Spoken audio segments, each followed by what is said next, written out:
de presentación política.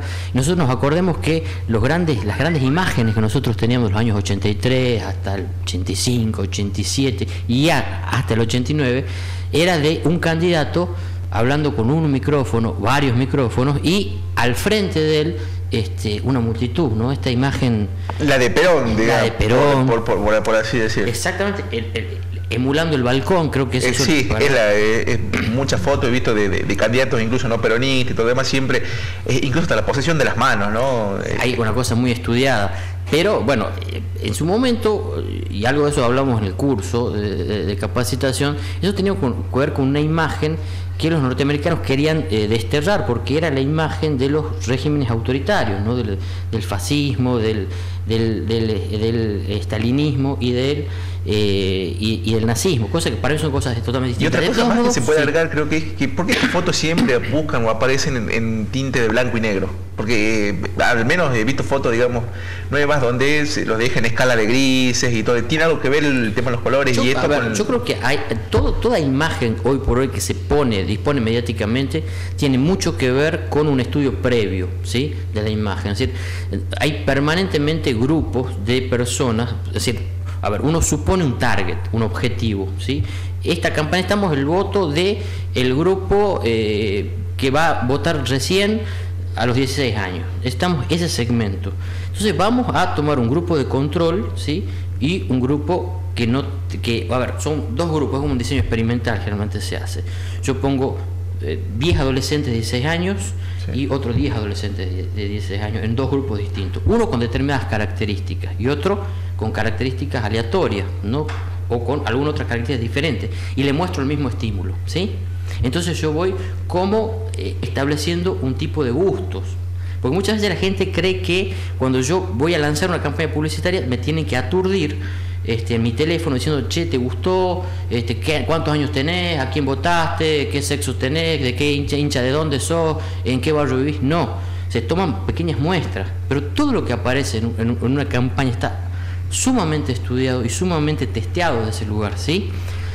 Y, por otro lado, como venía diciendo, esa imagen un poco se fue desvirtuando. Nosotros tenemos la imagen de Alfonsín, yo tengo la imagen de aquí de Angelós, de Menem, en la misma esquina de Belgrano y Pasaje, ¿cómo se llama el pasaje?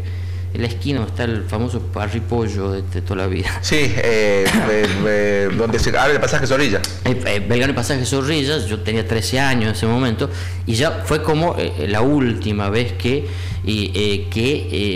se usó esa iconografía. A partir de ahora solamente vemos candidatos mediáticos, digamos, en los medios, publicidades, es decir, se ha intensificado el tema de la imagen y una imagen selectiva. Y ahí te hago una consulta, ¿no? Que sí, esto lo charlaba ayer con algunos concejales y algún diputado.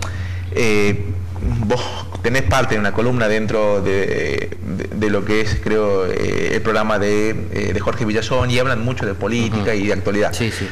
Ahora digo yo, y me hace la pregunta, ¿por qué últimamente hemos visto, o por qué los candidatos nacionales han elegido como escenario para mostrar sus gabinetes, su equipo, hacer los anuncios más importantes, por ejemplo, en programas que no estaban destinados a la parte política? Sí, por ejemplo, lo que era un show mediático.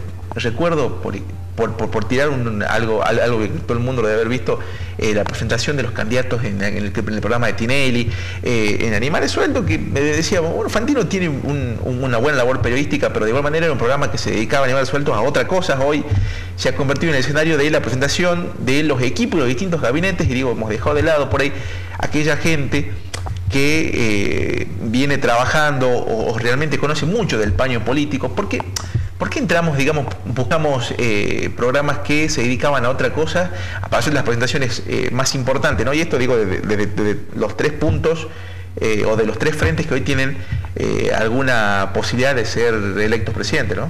Ahí me toca un poco el tema también, como sacha periodista que uno es y como aspirante a estudiarlo, o estudioso del tema mediático, la comunicación mediática. Vos ahí tenés algo muy, muy segmentado. Fíjate que el modo fundamental de comunicación de este gobierno, a que particularmente yo adhiero, al gobierno nacional, ha sido la famosa y vapuleada cadena nacional. Es decir, hay ahí una iconografía distinta. Tenemos una presidenta que no está en ese tono de velada paqueta donde se hacían habitualmente las cadenas nacionales, y generalmente para dar muy malas noticias. Si no, se replanteó ese escenario militante. Que es la imagen de esa cadena nacional de Estados Unidos, que cada vez que pasa alguna catástrofe sale sentado en el sillón solo anunciando, exactamente, ¿no? Exactamente, cosa que ya incluso, si vos te fijas, ya no existe eso. Ahora se va al jardín de la Casa Blanca.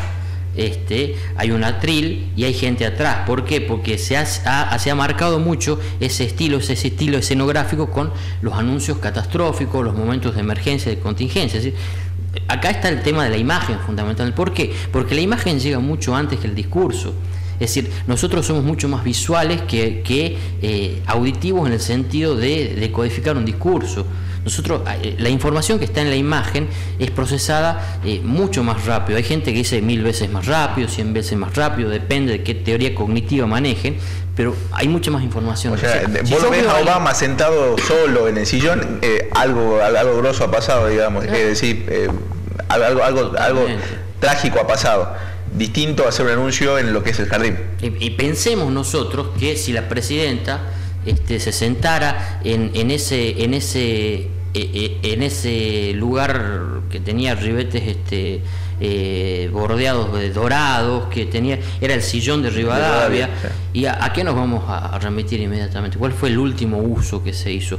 Fue para anunciar el 13% de ajuste de López Murphy, fue para anunciar el estado de sitio de la Rúa. Es decir, es un lugar que ha quedado estigmatizado, y si nosotros vamos más atrás, era el lugar de Videla, ¿sí? Era el lugar donde Alfonsín anunció su salida anticipada del poder.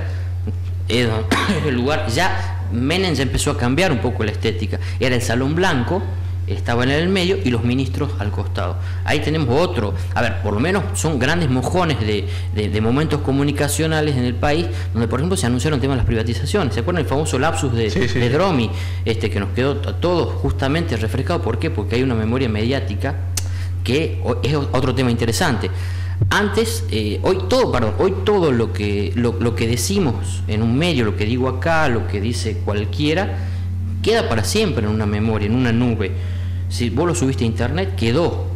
Vas a ser objeto de una indexación de un buscador y te van a encontrar. Es decir, ¿por qué? Porque la memoria hoy por hoy es mucho más visual que antes, mucho más audiovisual que antes en ese sentido, ¿no? Es más, los pibes hoy van a tener una aprehensión mucho más productiva intelectualmente de un medio audiovisual o de un multimedio, que es lo que nosotros tenemos. Y hay algo lamentable los multimedios o cuál es el material audiovisual, a pesar de que tengamos una buena ley de radiodifusión, todavía no está en plena vigencia, ¿no? Y nos llegamos, por ejemplo, a ver qué significa para la sociedad argentina que el programa con más rating o el que más mire, o sea, no tiene nada que ver con contenido de formación, ¿entendés? Sino o de información, sino sobre todo es más que nada lo que es la exposición mediática o lo que son, no sé cómo describirlo, ¿no? El programa yo creo que, por ejemplo, lo más interesante, el efecto de incidencia más interesante que puede tener la ley de medios acá nosotros en el interior, es que nosotros podamos empezar a producir programas locales. Primero, esto tiene de contenido local, no enlatados, digamos. Esto tiene, primero, el hecho de que abre el mercado a más trabajadores. Segundo, acá cómo comienza el tema, el año 2009, 2008 y hasta el 2010, de las redes sociales. Las redes sociales en Salta empiezan a crecer. ¿Por qué? Porque yo necesitaba enterarme lo que pasaba a la vuelta del Mezquina, ¿sí? Yo me enteraba más de lo que pasaba futbolísticamente en Deportivo Riestra o en Doc Sud que lo que pasaba en el club de mi barrio, en Villa San Antonio, ¿sí? Entonces, fíjate que la estructura, si se puede hablar de algo de estructura en redes, que es casi una contradicción, es que acá hay una gran dinámica en el tema de las comunicaciones. Muchos de los periodistas empezaron a tener sus propios perfiles, sobre todo en Facebook, antes de la existencia de Twitter. Incluso acá está bastante subvalorado el tema de Twitter. No es para la sociedad salteña en Twitter, ¿no? No. Generalmente es para la comunicación más unidireccional, es decir, es alguien que dice voy a estar en tal lugar, un tipo que, un community manager maneja esto, ¿sí? En cambio el tema de Facebook es más personalizado.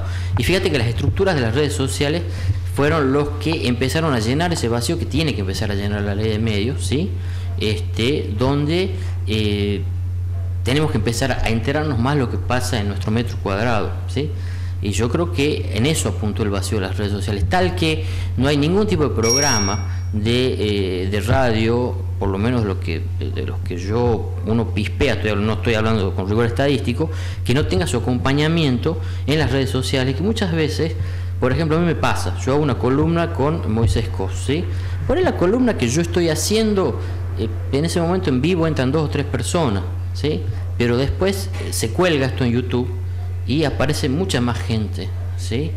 Es decir, hay algo de que los medios de comunicación salteños están muy reduplicados y se hace eco mucho más fuertemente. Aparte la facilidad creo que de subirlo a las redes sociales o subirlo a la web es que vos podés haber tenido la columna a la mañana y alguien que no te podía escuchar, a la noche puedes seguir el tema y hay gente que se instala. Me acuerdo de algún comentario que habías hecho luego del discurso del indio, ¿no? Del indio Godoy, o de la parte cuando él hablaba, y la gente que por ahí no compartía la opinión y seguían, y había pasado los días y seguían tratando de generar una polémica, ¿no? Está mucho más personalizado, porque por ahí yo tengo un tipo de seguidores y yo lo comparto y eso va a tener una serie de comentarios, de valoraciones distintas a otro lugar. Y esos lugares a su vez interactúan con otros lugares y ese es el tema de las redes. Es algo muy personalizado.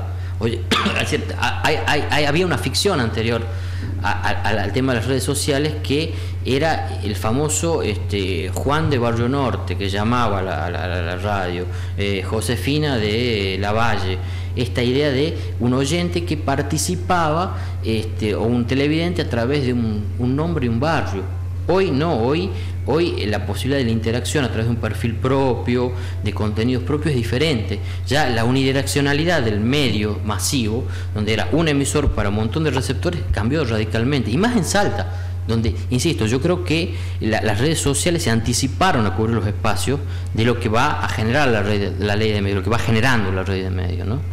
Bueno, volviendo al tema de campaña, ¿no? Como decíamos, ¿por qué será esto, no? De decir, buscamos programas que están relacionados más con otro tipo de actividad que no es la política o no a la información ni a la formación para hacer los anuncios más importantes? Yo creo que ahí, por eso te decía, distingamos la comunicación de la presidenta, de la comunicación por ahí de algunos ministros muy mediáticos, muy explotables mediáticamente, como por ejemplo Aníbal Fernández, que es un tipo que genera, ya sea en lo negativo o en lo positivo, genera mucho impacto. Entonces, ahí está el hecho de, me parece que, como el debate presidencial. ¿El debate presidencial en qué consiste? Yo no estoy de acuerdo con los debates presidenciales. Para mí, los debates presidenciales y las audiencias públicas, previa a una suba, por ejemplo, de aumento, son cosas que ya sabe que terminan mal, que no tienen ningún tipo de incidencia y que no se conoce nada de por ejemplo, en los debates, nada de lo programático, es decir, es el medio diciendo, ufanándose, vanagloriándose, dice, che, mira, los tengo acá, los tipos. Los tengo acá y este es el primer día que se hizo el debate, bla, bla, bla. Sí, bueno, y creo que el programa ese programa, que no es específicamente político, también tiene esa cosa. Entonces, por eso lo llaman Aníbal Fernández, porque le garpa, hablando mal pronto, ¿me entendés? Es decir, es como una claudicación del discurso político, porque tampoco hay espacios políticos. ¿Qué programa específicamente político hay en la TV de aire? Ninguno. Es decir, la política se está desde el medio masivo del canal abierto, se toca como parte de un discurso pirotécnico, farandulesco y demás. Ahora, cada vez más se va gente al cable. Cada vez, o sea, el medio masivo va perdiendo masividad en el sentido que hay cada vez más nichos. Está el tipo que le gusta el jazz, está el tipo que le gusta la política, está el tipo que le gusta un discurso muy dogmático de izquierda, y cada vez van encontrando más nichos. Y eso es lo que va generando esta especie de posmodernidad de medios. O sea, explotó el medio masivo. Y cada uno va buscando su particularidad. Y de hecho, nosotros somos consumidores y somos productores, porque yo puedo recibir un mensaje, puedo recibir un meme, ¿sí? Y lo puedo reeditar. Yo puedo recomentar un video, puedo remixarlo. Entonces, eso es el tema. Ya el polo emisor, el polo receptor van cambiando. y la masividad de un emisor con muchos receptores. Y eso me parece fantástico a mí, ¿no? Bien. Sigo pensando, ¿no?, en el tema este. Yo digo, no sé si insisto con mis preguntas. Sí, yo me estoy diciendo por la banquina con la... Claro. ¿Sería que está despolitizada la sociedad argentina? Mira, yo a mis 39 años yo he vivido el drama de ser un tipo muy politizado en los famosos años 90, siendo muy pibe, ¿no? Donde a mí me tiraron con el muro de Berlín encima, con Yacimel, no se podía escuchar otra música, no se podía hablar de política. Y yo particularmente he vivido estos tiempos, esta década, estos 12 años, como una repolitización, y lo hemos visto. Yo particularmente lo he visto en la Cámpora, donde yo me he integrado más orgánicamente, dentro del Frente para la Victoria, lo hemos visto en la jornada, es decir, y lo estamos viendo permanentemente en todos los espacios de movilización juvenil, donde hay una repolitización y a la vez hay una estigmatización del joven que participa en política, que siempre fue, el pibe siempre fue el pibe chorro, el ignorante, el que no sabía nada, el peligroso. Ahora es el choripanero, el vago. Eso, todos los que estamos en política activamente sabemos que no es así, que hay una militancia genuina, diferente a los otros momentos, ¿sí? Pero para mí hay una repolitización, hay una reincidencia de la politización y hay un mayor apasionamiento porque, por ejemplo, si tenemos en cuenta el último número, ¿no?, hubo un 70% de gente que concurrió a ejercer su derecho cívico y un 30% de abstención, ¿no?, lo cual en el 2009 creo que al menos se viene manteniendo los mismos valores, ¿no? Es preocupante porque entender, yo creo que una democracia, ¿no?, donde uno no entienda cuál mismo es el concepto de democracia con participación y no una democracia delegativa, porque existe la delegativa, la representativa, y hoy yo creo que más que una representativa estamos en una delegativa, porque si tenemos un 70% que solamente concurre y un 30% que no ha concurrido a votar, me parece que es preocupante desde el punto de vista de decir, ¿no? O sea, sos consciente que tu voto realmente puede cambiar tu realidad o la obligatoriedad del voto, no por el que no puedo hacer un trámite y todo lo demás, no, sino por justamente poder ejercer lo que es este derecho de elegir a quien nos representa. Yo creo que de todos modos me parece que igualmente en las últimas elecciones incluso tenemos un fenómeno nuevo que son las PASO, donde todavía no sabemos cuál es el mejor margen o el margen más amplio de abstención, de participación, de voto positivo. Lo vamos a ir estudiando con el tiempo. De todos modos, yo creo que elección por elección hay que leer el porcentaje de votos en blanco, hay que leer el porcentaje de abstención. Son diferentes, me parece, los sentidos. Yo creo que hay una mayor politización en el tema de la calidad del debate y de la cantidad de involucrados. Siempre va a ser una minoría respecto de la mayoría, que va a ser más apática, va a tener este discurso antipolítico, va a tener todo este tipo de cosas. Ahora, lo que yo sí apunto es que las abstenciones, todas estas cosas hay que leerlos de manera diferente, ¿no? Yo creo que, por ejemplo, en esta última elección, no podemos decirlo a nivel de lo que es la PASO, pero me parece que hubo muchas incidencias de las cuestiones climáticas en la provincia de Buenos Aires, es decir, desde el hecho de que estaban desmotivados por la cantidad de elecciones que hubo seguidas en algunas provincias. Nosotros hace poco tuvimos, en el año 2013, 4 elecciones, ¿sí?, generales y una PASO, casi 5. Es decir, hay que hacer lecturas locales, me parece, de la participación y de la abstinencia, ¿no?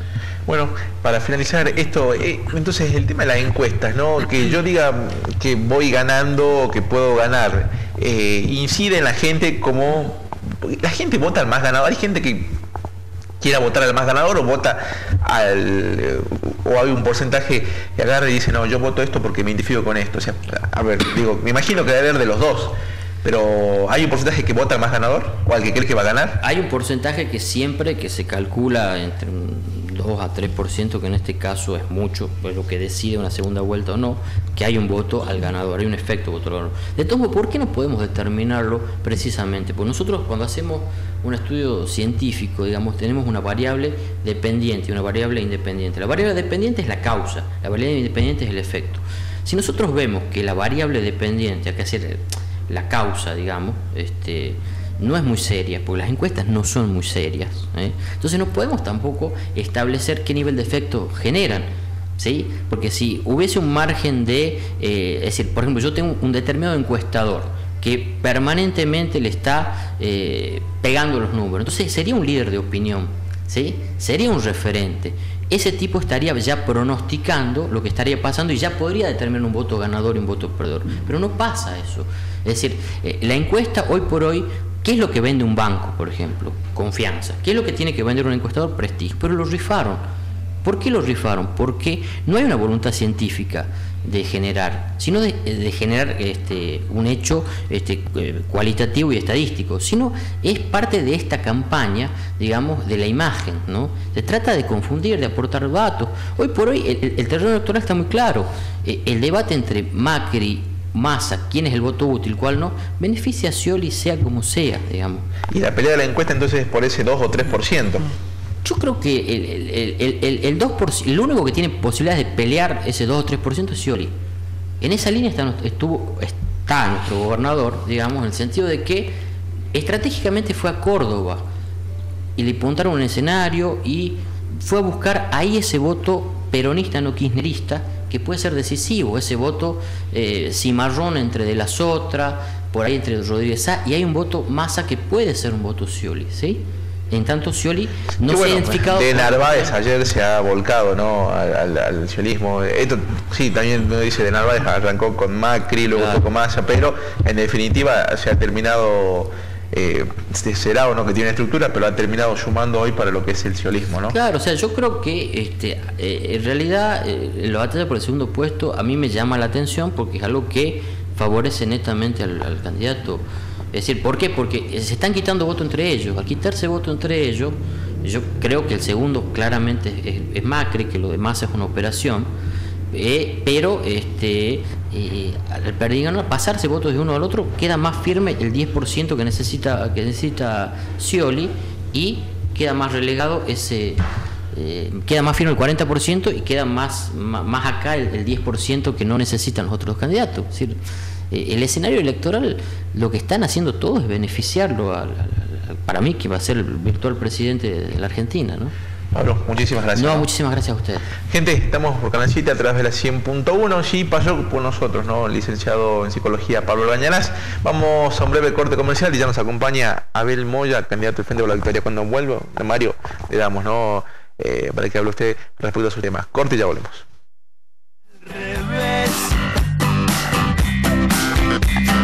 Cuando llegará el momento, hay tantos zarpados